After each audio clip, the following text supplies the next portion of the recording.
Draculaura stealing my heart. Claudine Wolf, you make me howl at the moon. Laguna, you're a finest fish in this lagoon. I clear the now, you so beguiled, even though you act so vile. And Deuce has stone cold style. These are my boobs, my skeleton crew, a little strange, but so are you.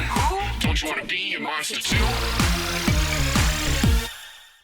Ši diena monstrų vidurinėje man buvo pati blogiausia. Visi ruošiasi džiunglių šokių vakarui. Turbūt labai lauki tų šokių, Džeine. Džiunglių tema tau puikiai tinka. Man tai bus pirmieji mokyklos šokiai. Kas ten žino? Galbūt tave išrinks džiunglių šokių karalienė. Tos baikštuolės tikrai niekas neišrinks, nes džiunglių karalienė taps šita katytė. O mes visos balsuosim už Džeinę ir ji tikrai laimės. Sunku būt karalienė, kai ją taip lengva išgąsdinti.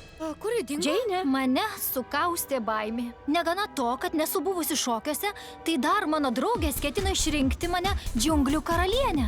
Džeine, atrodai puikiai. Tave tikrai išrinks džiunglių karalienė.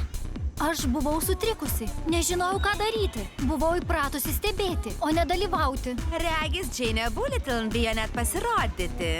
Jei reikėtų sprukti atgal į džiunglės ir ten pasislėpti.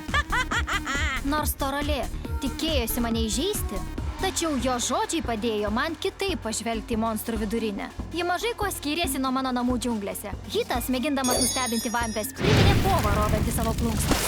Kartu šokantys zombiai priminė judančių žvėrių bandą. O Torolės vadovavimas vilkatėms priminė alfa liūtės siekimą įrodyti savo valdžią. O, štai kur tu, Džeine. Ar viskas gerai? Taip, aš parodysiu monstrų viduriniai, kaip mes šokam džiunglėse. Matau, kad mokykloje šio to išmokai. Hei, žiūrėkit į Džeinę Bulletin. Hei, visi pašokim džiunglių šokį. Taigi, džiunglių šokių karalienė tapo Džeinė Bulletin. Šitaip blogiausia diena mokykloje virto pačiu geriausiu vakaru.